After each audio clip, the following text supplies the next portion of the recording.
Fox 61 Morning News starts now. Well, right now at 6, due in court, 5 police officers facing charges in connection to an incident that left Randy Cox paralyzed. Brooke Griffin is in New Haven with the latest. The nation is pausing to remember the victims of gun violence, what survivors and the president had to say. Flu cases are rising. We'll tell you what health officials say you can do now to protect yourself as we head into the holiday season. Good Thursday morning. Thanks so much for starting off your day with us here at Fox 61 America Areas. And I'm Symphony Privet in for Tim this morning. I see we've got our green very thing going on. Yeah, we're feeling very festive once again. Well, not so festive when it comes to temperatures because it's still pretty mild out there. Yeah. We're checking in with meteorologist Matt Scott yesterday. And also check out this moon. What a gorgeous view there, right? Yeah, so it's still in its full moon phase, 100% illuminated when seen from Earth. I actually saw it on my way in this morning. It's hard to avoid it.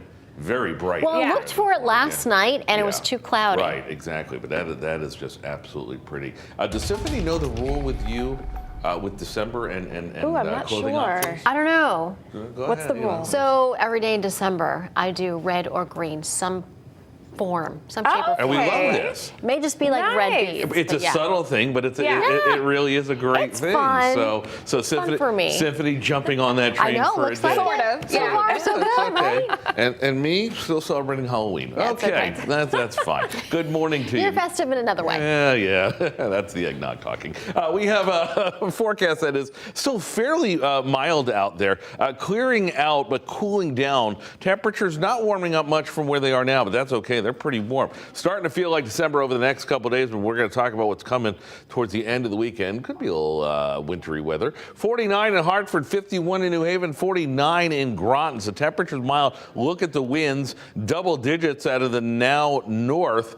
And so that cooler Canadian air is definitely going to affect the numbers. Nothing else to show you on the cloud and radar picture. We're looking fine. So clear skies now. I mentioned things not warming up much. There it is, 46 to 50. That is it, with just a few clouds in the afternoon. We'll talk about that cool down, that continued cool down coming up in a few minutes. Let's check the roads. And again, we still recommend, Lauren Zenzi, you put your lights on. The moon is bright, but not that bright. Yeah, as of right now, Matt, luckily not much is going on. We don't have any incidents or crashes to report. That is some good news. Lots of construction this morning, but most of it is wrapped up for the morning commute. Let's bring you out into the Hartford area. 9184 Route 2 coming in and out of the capital city. Moving pretty well, actually. We do have some delay on the eastbound side of I-84. Oh, sorry, I thought I had to sneeze for a second.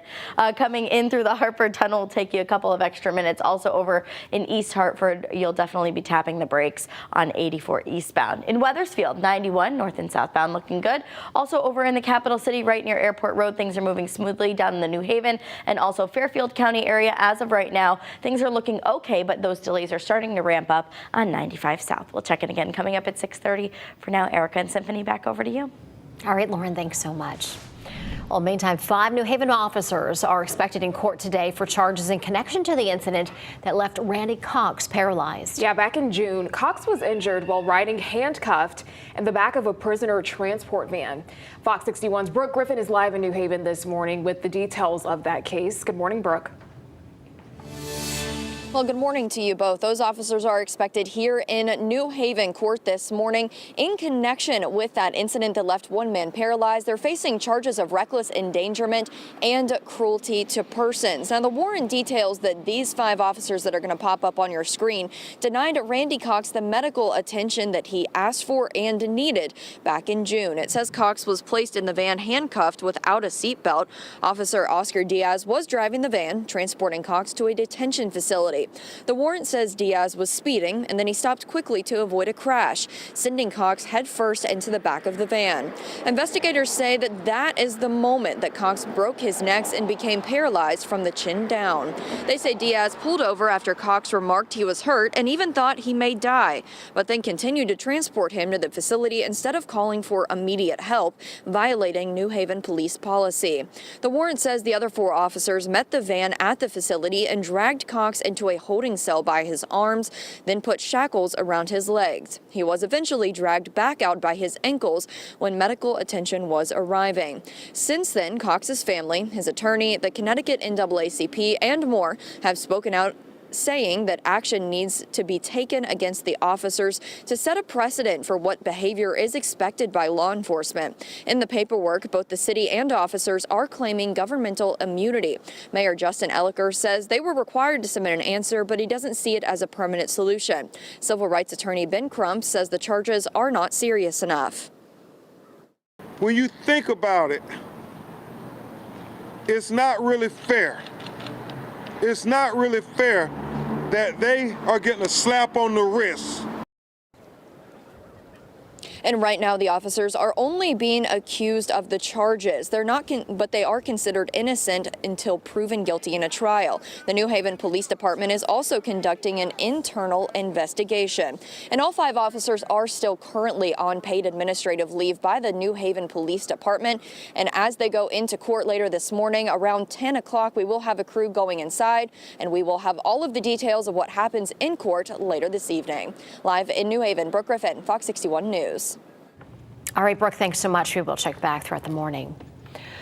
Well, 6:06 now, and we now know the identity of a man accused of killing his ex-girlfriend in front of her children in Milford on Tuesday night. Police say Ewan DeWitt appeared in court yesterday facing a murder charge. Fox 61 received documents detailing what police say happened. The probable cause statement alleges that the victim's 17-year-old called police after their mother was assaulted with an axe. Police also say that DeWitt's mother later called police because DeWitt called her, saying that he killed his girlfriend and wanted to kill himself. Officers later took the suspect into custody in West Haven. Records show the victim had 2 protective orders against her ex-boyfriend for previous domestic violence incidents. One of them was entered just on December 1st. Now, back in November, she said she feared that DeWitt would kill her after sending more than 200 harassing texts. DeWitt is being held on a $5 million bond. Hartford police are looking into what caused a vehicle to crash into a bicyclist in the South End. This all happened last night on New Britain Avenue near Cumberland Street. Well, the victim is in critical condition at an area hospital. No charges have been filed. And take a look at this. Hartford firefighters knocked out this fire we'll see here in a second at an apartment complex. Now, this was the scene on Spring Street around 5:30 yesterday evening. Well, the fire was on the first floor and it was put out within 10 minutes. Some good news here. No injuries were reported. And since the building is U-shaped, only people living near the fire had to evacuate. Officials say 2 adults were displaced. And next week marks 10 years since the tragedy at Sandy Hook Elementary School. Yeah, and last night, the victims of that tragedy were remembered, along with all victims of gun violence, at a vigil in Washington, D.C. Take a look at this here. The 10th annual service took place at St. Mark's Church. The Newtown Action Alliance Foundation and other organizations sponsored the vigil around the anniversary of the Sandy Hook shooting, where 26 people were killed, 20 of which were children. A survivor of the tragedy shared her story. It was impossible to imagine that 26 innocent lives were killed in the same building I was in. There were moments in that classroom where I sat, worrying that I would die. That day I survived because the shooter armed with an AR-15 chose left instead of right in that hallway. Oh, that was Jackie Haggerty, a Sandy Hook survivor. She introduced the president at the vigil, the first time a U.S. president has spoken at the annual event. Then Vice President Biden came to Connecticut after the tragedy. It was astounding to see, even then, the courage that was represented. Jill and I met with you, prayed with you, and have worked with you. We've seen you turn pain into purpose. And next Wednesday, we're taking a look at where the Newtown community has been and where it is today. We honor the 26 lives taken too soon and pay tribute to their memories. Fox 61 presents Sandy Hook Strong 10 years later. That's on Wednesday at 7 p.m. right here on Fox 61 and also streaming on Fox 61 Plus.